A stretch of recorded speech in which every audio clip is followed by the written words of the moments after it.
பெண்கள் கிட்ட ரகசியமே தங்காது அப்படின்னு பொதுவா எல்லாரும் சொல்றது உண்டு. அதுக்கு காரணம் யார் தெரியுமா?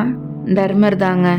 மகாபாரதத்துல நீதி வலுவாம அறம் நழுவாம வாழ்ந்து வந்த தர்மன் தன்னோட தாய் குந்தி தேவிக்கு அளிச்ச சாபம் தான் இன்னைய வரைக்கும் பெண்கள் ரகசியத்தை காப்பாற்ற முடியாம போக காரணம் அப்படின்னு சொன்னா நம்ப முடியுதா? ஆமாங்க, அப்படிதான் சொல்றாங்க. அந்த சாபம் என்னன்னு தெரியணும்னா வீடியோவை கடைசி வரைக்கும் பாருங்க. குருட்சேத்திர போர் தொடங்கி 16 நாட்கள் ஆயிடுச்சு. பாண்டவர்கள் மற்றும் கௌரவர்கள் 2 பேர் பக்கமுமே முக்கிய மற்றும் பலம் வாய்ந்த மாவீரர்கள் பல பேர் உயிரிழந்து போனாங்க. 16வது நாள் போர்ல அபிமன்யுவை அநியாயமா நிராயுதபாணியா நின்னவனை கொன்னுட்டாங்க. இதை கேட்டு வருத்தம் அடைந்த அர்ஜுனன் மறுநாள் போர்ல கர்ணனை தான் கொள்வதாகவும் அப்படி நடக்கல அப்படின்னா தான் தற்கொலை செய்து கொள்வதாகவும் சூள் உரைத்தார். அதன்படி 17வது நாள் போரும் தொடங்குச்சு. அன்னைக்கு சாயந்தரம் அவரோட வாக்குப்படி கர்ணன் அர்ஜுனனால கொல்லப்பட்டார். ஆனா அதுக்கு பிறகு நடந்தது தாங்க பாண்டவர்களே எதிர்பார்க்காதது. அர்ஜுனன் தன்னோட வாக்க நிறைவேற்றிட்டான். தங்களோட அன்பு மகனான அபிமன்யுவோட மரணத்துக்கு காரணமானவர் இறந்து போயிட்டாரு அப்படின்னு பாண்டவர்கள் நிம்மதி அடைஞ்ச நேரத்துல அவர்களோட தாயான குந்தி தேவி கதறி அழுதபடி ஓடி வரத பார்த்த பாண்டவர்கள் குந்திய நோக்கி வேகமா போனாங்க. ஆனா குந்தி தேவியோ பாண்டவர்களை கவனிக்காம அவங்கள தாண்டி கர்ணன் வீழ்ந்து கிடந்த இடத்துக்கு அருகில போய் அவரை தூக்கி தன்னோட மடியில போட்டுட்டு கதறி அழுதாங்க. இத பார்த்த பாண்டவர்கள் 5 பேத்துக்கும் எதுவுமே புரியல.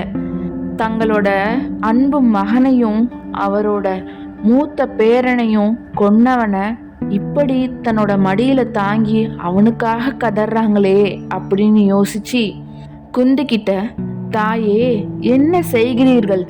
நம் எதிரியை நம்மை அழிக்க நினைத்த துரியோதனனுக்கு உதவியாக இருந்தவனை, நம்மளோட குழந்தான அபிமன்யுவை அநியாயமா கொன்னவங்கள நீங்க உங்க மடி தாங்கி அவனோட இறப்பிற்காக இப்படி கதறி துடித்து அழுவுறீங்களே அப்படின்னு கேட்டாங்க. இதுக்கு காரணம் என்ன அப்படின்னும் கேட்டாங்க. அப்போதான் தன் வாழ்வில் மறைச்சு வச்ச அந்த மாபெரும் ரகசியத்தை குந்தி கூற ஆரம்பிச்சாங்க. தான் துர்வாச முனிவருக்கு பணிவிடை செய்ய சென்றதையும் அவர் குந்திக்கு அளித்த வரத்தையும் சொல்லி அதை சோதித்து பார்க்கறதுக்காக திருமணத்திற்கு முன்பே அந்த வரத்தை சோதிக்க ஆர்வ மிகுதியால சூரியனை வேண்டிக்கிட்டதையும் அந்த வேண்டுதலோட பலனா கர்ணன் வரமா அவருக்கு பிறந்ததையும் சொன்னாங்க. கர்ணன் தன்னோட மகன் அப்படின்னு சொன்னாங்க. உங்க 5 பேத்துக்கும் மூத்தவன் என்னோட தலைமகன் கர்ணன் அப்படின்னு சொல்லி அழுதாங்க.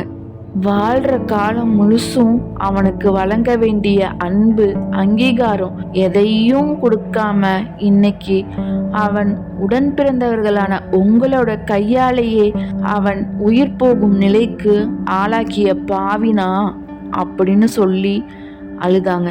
இதை கேட்ட பாண்டவர்கள் 5 பேத்துக்கும் சொல்லிலடங்கா வேதனை. ஐயோ, எத்தகைய பாவத்தை செஞ்சிட்டோம். கர்ணன் எங்கள் அண்ணனா அப்படின்னு தெரிஞ்சிருந்தா இப்போ நடந்தது நடந்திருக்காதே என தர்மன் வருத்தப்பட்டாரு. தன்னோட அண்ணனை தன் கையாலேயே கொன்ற பாவத்தை நினைச்சு அர்ஜுனன் என்ன செய்யறதுனே தெரியாம புலம்பி தள்ளினான்.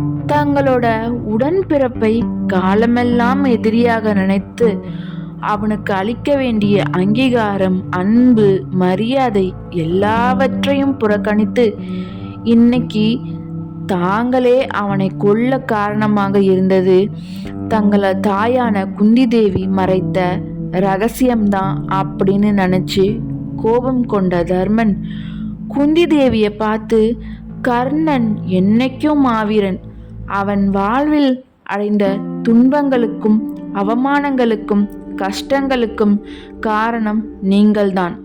நீங்கள் மறைத்த ரகசியம் மட்டுமே காரணம். அதனால் நான் உங்களுக்கு ஒரு சாபமிடுகிறேன். இனி பெண்களால் எந்த ரகசியத்தையும் காப்பாற்ற முடியாமல் போகட்டும் அப்படின்னு சாபம் கொடுத்துட்டாரு.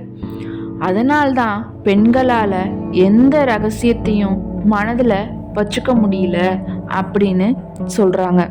இந்த கதை உங்களுக்கு பிடிச்சிருந்தா நம்ம சேனலை எஸ்எஸ்எல்சி பண்ணுங்க. அதாங்க, subscribe, share, like and comment பண்ணுங்க. நன்றி.